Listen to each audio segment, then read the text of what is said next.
Hello my dear ഫുഡേഴ്സ്, എല്ലാവർക്കും സുഖമാണെന്ന് വിശ്വസിക്കുന്നു. അപ്പോൾ ഇന്ന് നമ്മൾ ഉണ്ടാക്കാൻ പോകുന്നത് ബോംബെ സാൻഡ്വിച്ച്. ഇതൊരു മുംബൈ സ്ട്രീറ്റ് ഫുഡാണ്. അപ്പോൾ എല്ലാവർക്കും welcome to my channel imperfectly delicious. അപ്പം നമുക്ക് തുടങ്ങാം.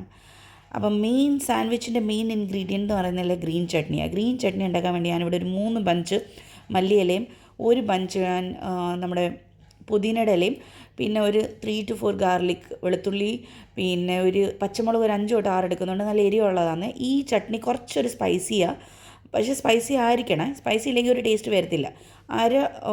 നാരങ്ങയുടെ നീരെടുത്തിട്ടുണ്ട്, കാരണം ആ ഗ്രീൻ കളർ വരാൻ വേണ്ടി.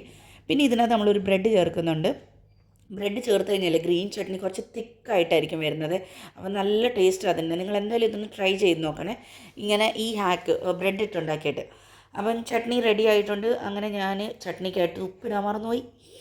അപ്പോൾ ഈ സ്റ്റേജിൽ ഞാൻ ഉപ്പിട്ടിട്ടുണ്ട്. നിങ്ങൾക്ക് വേണമെങ്കിൽ അരയ്ക്കുമ്പോഴും ഇടാം, പിന്നെ ഇട്ടാലും പ്രശ്നമൊന്നുമില്ല. അങ്ങനെ ഉപ്പിട്ട് ചട്നി റെഡിയാക്കി ചട്നി മാറ്റി വെക്കാം. ഇനി നമുക്ക് നമ്മുടെ സാൻഡ്വിച്ച് അസംബ്ലിങ് തുടങ്ങാം. അപ്പോൾ സാൻഡ്വിച്ചിനകത്ത് ആദ്യം നമ്മൾ കുറേ ബട്ടർ അങ്ങോട്ട് വരട്ടി കൊടുക്കുന്നുണ്ട്. അപ്പോൾ ബട്ടറിനകത്ത് നമുക്ക് പിശുക്കൊന്നും കാണിക്കരുത്, കാരണം ഇതിനകത്തൊക്കെ പിശുക്ക് കാണിച്ചാൽ നമുക്ക് ആ ഒരു സ്ട്രീറ്റ് ഫുഡിൻ്റെ ഫീലിംഗ് കിട്ടത്തില്ല. അപ്പോൾ ഡയറ്റൊക്കെ നമുക്ക് കുറച്ച് നേരത്തേക്ക് സൈഡിൽ മാറ്റി വെക്കാം. എന്നിട്ട് നല്ലപോലെ ചട്നിയും ബട്ടറും ഒക്കെ അങ്ങോട്ട് പെരട്ടി സൂപ്പറായിട്ട് നമുക്ക് അങ്ങോട്ട് കൊടുക്കാം. അപ്പോൾ സാധാരണ ഒരു സൈഡിൽ കെച്ചപ്പും ഒരു സൈഡിൽ ചട്നിയാണ് പുരട്ടുന്നത്. പക്ഷേ ഞാൻ കെച്ചപ്പ് പുരട്ടുന്നില്ല, കാരണം എനിക്കിത് നല്ല സ്പൈസി ആയിട്ട് കഴിക്കാനായിരുന്നു.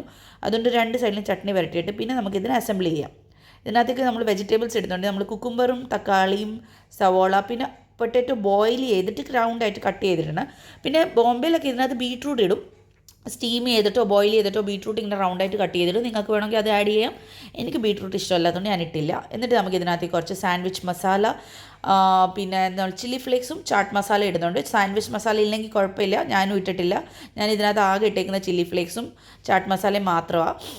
എന്നിട്ട് നല്ലപോലെ തന്നെ ടോസ്റ്റ് ചെയ്യാം. 2 സൈഡിൽ വീണ്ടും ബട്ടർ പുരട്ടണം. അപ്പം നേരത്തെ പറഞ്ഞ പോലെ ബട്ടറിനകത്ത് കഞ്ചൂസി വേണ്ട, പിശുക്ക് വേണ്ട, നല്ലപോലെ ബട്ടർ പുരട്ടുക. ടോസ്റ്ററിനകത്ത് ഞാൻ ബട്ടർ പുരട്ടി കൊടുത്തിട്ടുണ്ട്. എന്നിട്ട് ഇതിനെ നല്ലപോലെ നമുക്കൊന്ന് ഗോൾഡൻ ബ്രൗൺ ആവുന്ന വരെ നല്ലപോലെ ഒന്ന് ടോസ്റ്റ് ചെയ്യാം. ഇത് നമുക്ക് പാനിൽ ടോസ്റ്റ് ചെയ്തെടുക്കാം, അത് ഞാൻ പിന്നെ കാണിക്കാം. അപ്പോൾ ഇത് നല്ലപോലെ ടോസ്റ്റ് ചെയ്തെടുക്കാം. നല്ല ഗോൾഡൻ ബ്രൗൺ ആയിട്ടുണ്ട്. എന്താ ടേസ്റ്റ് എന്നറിയാം ഇതിൻ്റെ. ആ സെയിം സ്ട്രീറ്റ് സ്റ്റൈൽ ടേസ്റ്റ് ആയിരുന്നേ.